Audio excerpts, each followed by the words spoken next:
مدثر جو ہے وہ نبی صلی اللہ علیہ وسلم کا ایک لقب ہے، چادر اوڑھنے والے. قم فانذر، آپ کھڑے ہو جائیے اور لوگوں کو ڈرائیے. تو یہ جو ایک کمانڈ ہے، یہاں سے تبلیغ شروع ہو رہی ہے. قم فانذر وربک فکبر، اپنے رب کی بڑھائی بیان کیجیے. یہاں پر اللہ تعالیٰ نے نبی صلی اللہ علیہ وسلم کو دعوت دینے کا ایک بہت بڑا اور پیارا اصول بتایا ہے کہ جب بھی آپ دین کی دعوت دینا شروع کریں تو سب سے پہلی بات آپ کی دعوت میں توحید ہونی چاہیے، اللہ کی بڑھائی ہونی چاہیے. ہر وہ دعوت، ہر وہ تبلیغ، ہر وہ اسلام کی دعوت جو کہ توحید پر کھڑی ہوتی ہے، اللہ کی بڑائی سے سٹارٹ ہوتی ہے، اللہ تعالیٰ اس میں برکت ڈالتے ہیں اور وہ پھیلتی پھولتی ہے. اور ہر وہ دعوت جو توحید پر کھڑی نہیں ہے، جو اللہ کی بڑائی سے سٹارٹ نہیں ہوتی، اس میں اللہ کی بڑائی نہیں بیان کی جاتی، اس میں اللہ تعالیٰ برکت نہیں ڈالتی، وہ ایک دن ختم ہو جاتی ہے. تو اس لیے جب بھی ہم دعوت دیں اور تو اس میں ہمارا بیسک پرنسپل اور رول یہ ہونا چاہیے کہ ہم اللہ تعالیٰ کی بڑائی کو بیان کریں. وَرَبَّكَ فَكَبِّرْ وَثِيَابَكَ فَطَهِّرْ، اور اپنے کپڑوں کو صاف ستھرا رکھیے.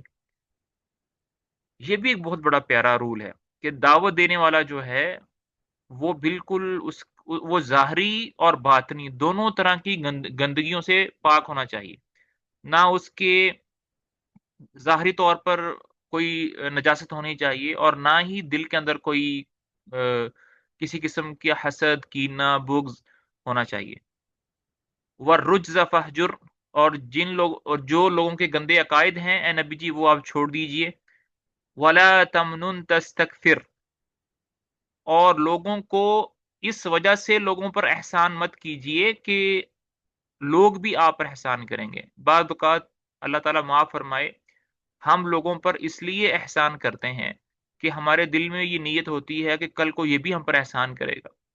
جیسے آج کل ہماری شادی بیاہوں کی محفلوں پر استغفر اللہ ایک ٹرینڈ بن گیا ہے کہ ہم کسی کو گفٹ دیتے ہیں تو اس لیے دیتے ہیں کہ بھئی انہوں نے تو بھی تو دیے تھے. شادیوں پہ سلامیاں ڈالتے ہیں، تحفے تحائف دیتے ہیں، تو ہمارے دل میں یہ ہوتی ہے کہ بھئی بعض کا تو کاپی پہ لکھ رہے ہوتے ہیں ولیمے پہ کس نے کتنے دیے تاکہ پھر ہم بھی اتنا ہی دیں. تو اس لیے کسی انسان پر اس نیت کے ساتھ احسان کرنا کہ کل قیامت کے دن کل مجھے بھی یہ اس طرح کرے گا، تو یہ نہیں ہے. والی ربی کا فصبر، اور اپنے رب کے لیے صبر کیجئے. یہ کچھ پہلی اس کی تھی. اچھا جی. اس کے بعد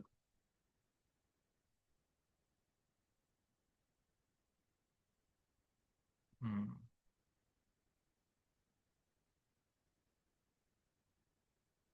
یہ ساری کی ساری یونی کی ایکسپلینیشن ہے.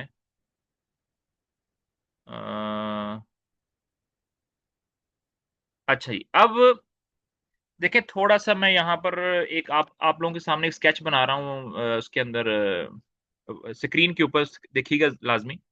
نبی صلی اللہ علیہ وسلم کی کل زندگی جو تھی وہ 63 سال تھی.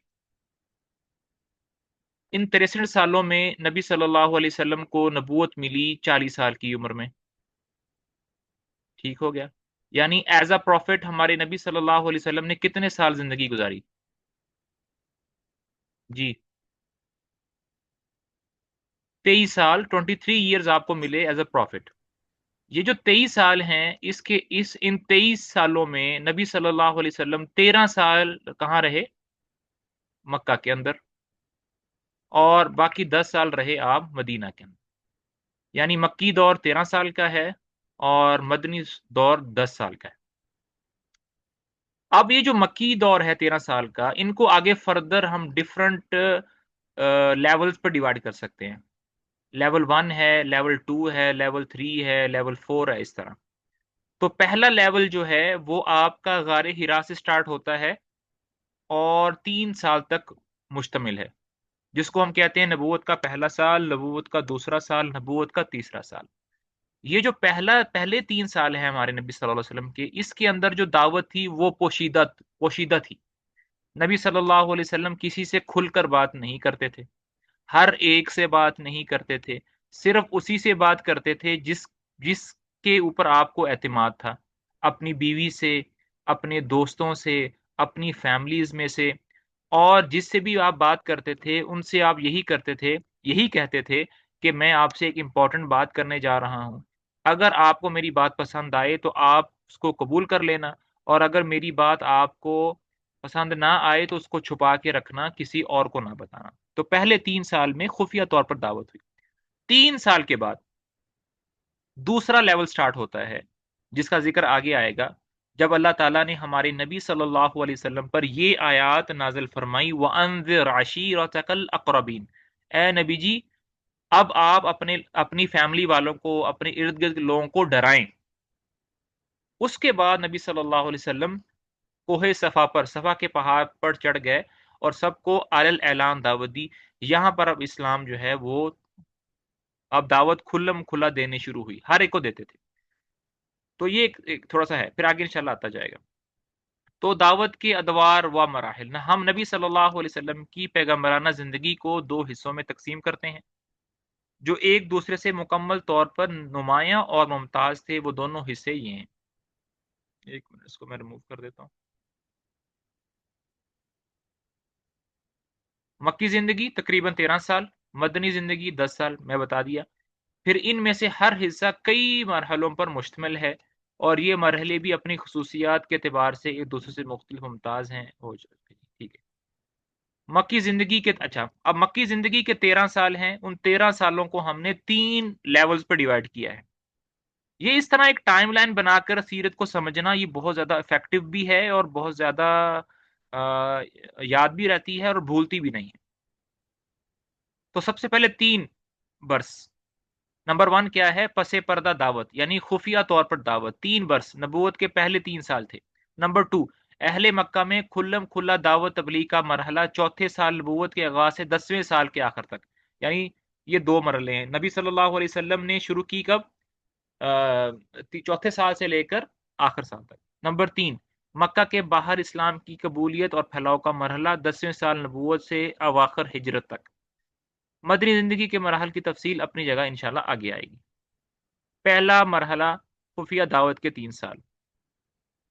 یہ معلوم ہے کہ مکہ دین عرب کا مرکز تھا، یہاں کعبہ کے پاسبان بھی تھے اور ان بتوں کے نگہبان بھی جنہیں پورا عرب تقدیس کی نظر سے دیکھتا تھا، اس لیے کسی دور افتادہ مقام کی بنسبت مکہ میں مقصد اصلاحی تک رسائی ذرا زیادہ دشوار تھی۔ یہاں ایسی عزیمت درکار تھی جیسے مصائب و مشکلات کے جھٹکے اپنی جگہ سے نہ ہلا سکے۔ اس کیفیت کے پیش نظر ٹھیک ہو گیا۔ اولین یہ بالکل فطری بات ہے کہ رسول اللہ صلی اللہ علیہ وسلم سب سے پہلے ان لوگوں پر اسلام پیش کرتے تھے جن سے آپ کا سب سے گہرا تعلق تھا، یعنی اپنے گھر کے لوگوں، دوستوں۔ چنانچہ آپ صلی اللہ علیہ وسلم نے سب سے پہلے انہی کو دعوت دی۔ اسی طرح آپ صلی اللہ علیہ وسلم نے ابتدا میں اپنی جان پہچان کے ان لوگوں کو حق کی طرف بلایا جن کے چہروں پر آپ بھلائی کے آثار دیکھ چکے تھے اور یہ جان چکے تھے کہ وہ حق اور خیر کو پسند کرتے ہیں، آپ کے صدق و صلاح سے واقف ہیں۔ پھر آپ نے جنہیں اسلام کی دعوت دی ان میں سے ایک ایسی جماعت نے جسے کبھی بھی رسول اللہ صلی اللہ علیہ وسلم کی عظمت، جلالت نفس اور سچائی پر شبہ نہ گزرا تھا، آپ کی دعوت قبول کر لی۔ تو جن لوگوں نے پہلے اسلام قبول کیا ان کو تاریخ میں سابقین اولین کے وصف سے مشہور ہیں۔ ان میں سے سب سے پہلے آپ صلی اللہ علیہ وسلم کی بیوی، ہماری والدہ ام المومنین حضرت خدیجہ رضی اللہ عنہا بنت خویلد، آپ کے آزاد کردہ غلام حضرت زید بن حارثہ بن شرحبیل کلبی، آپ صلی اللہ علیہ وسلم کے چچیرے بھائی حضرت علی بن ابی طالب جو ابھی آپ کے زیر کفالت بچے تھے، آپ صلی اللہ علیہ وسلم کے یار غار حضرت ابوبکر صدیق رضی اللہ عنہ اجمعین۔ یہ 4 لوگ تھے جنہوں نے سب سے پہلے اسلام قبول کیا۔ یہ سب کے سب پہلے ہی دن مسلمان ہو گئے تھے، مطلب پہلے ہی دن، مطلب یہ نہیں کہ from the very first day, مطلب پہلے دنوں میں انیشلی طور پر۔ اس کے بعد ابو بکر رضی اللہ تعالی عنہ اسلام کی تبلیغ میں سرگرم ہو گئے۔ وہ بڑے ہر دل عزیز، اچھا، جو ابو بکر رضی اللہ تعالیٰ عنہ تھے، اسلام سے پہلے ان کا پاپولرٹی کا گراف مکہ کے اندر بہت زیادہ ہائی تھا، بہت زیادہ کوالٹیز والے، بہت زیادہ مطلب ایک ایسا انسان، ایک ایسے انسان تھے جو کہ ہر ایک کی آئیڈیل تھے، ہر ایک کو پسند تھے۔ آگے میں بھی ان کا قصہ بھی ہے، وہ آگے آئے گا، جس سے ہمیں ان کا کتنے پاپولر تھے مکہ کے اندر شاید پتہ آ جائے، تو نہیں تو پھر میں ذکر کر دوں گا۔ وہ بڑے ہر دل عزیز، نرم خو، پسندیدہ خصال کے حامل، با اخلاق، دریا دل تھے۔ ان کے پاس ان کی مروت، دور اندیشی، تجارت اور حسن صحبت کی وجہ سے لوگوں کی آمد و رفت لگی رہتی تھی۔ چنانچہ انہوں نے اپنے پاس آنے جانے والوں اور اٹھنے بیٹھنے والوں میں سے جس کو قابل اعتماد پایا، اس سے اب اسلام کی دعوت دینا شروع کر دی۔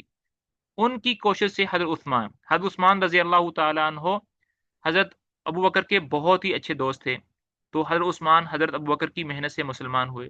حضرت زبیر، حضرت عبد الرحمن بن عوف، حضرت سعد بن ابی وقاص، طلحہ بن عبید اللہ، یہ 6 لوگ جو تھے، جو کہ سارے کے سارے کن میں سے ہیں؟ عشرہ مبشرہ میں سے ہیں۔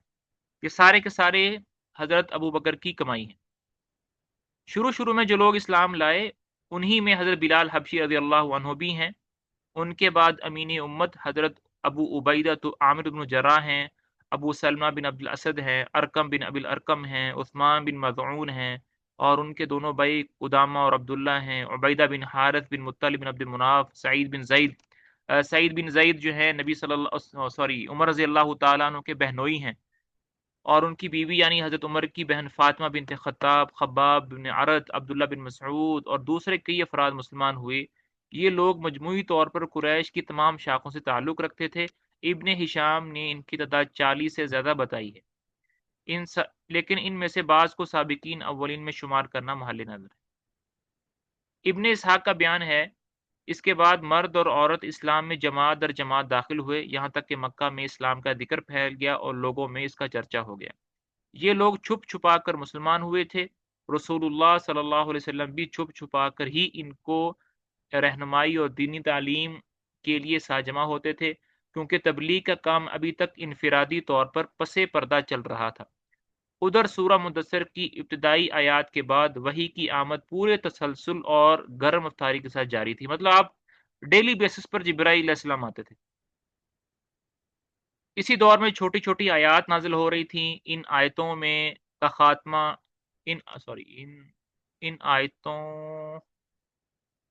کا خاتمہ یعنی ان آیتوں کی اینڈنگ، مطلب جو آخری الفاظ ہوتے تھے نا آیتوں کے، یکساں قسم کے بڑے پرکشش الفاظ ہوتے تھے، جیسے رحیمہ، کریمہ، عظیمہ، اس طرح، اور ان میں بڑی سکون بخشش اور جاذب قلب نغمی ہوتی تھی، جو اس پر سکون اور رقت آمیز فضا کی عین مطابق ہوتی تھی۔ پھر ان آیتوں میں تزکیہ نفس کی خوبیاں اور آلائش دنیا میں لت پت ہونے کی برائیاں بیان کی جاتی تھیں۔ جنت جہنم کا نقشہ اس طرح کھینچا جاتا تھا کہ گویا وہ آنکھوں کے سامنے ہے۔ یہ آیتیں اہل ایمان کو اس وقت کے انسانی معاشرے سے بالکل الگ ہی دوسری فضا کی سیر کراتی تھی۔ اوکے جی، چلے جی یہاں تک پڑھیں گے۔ کوئی کوشچن ہے تو پوچھ سکتے ہیں، ورنہ پھر کلاس کو اینڈ کرتے ہیں۔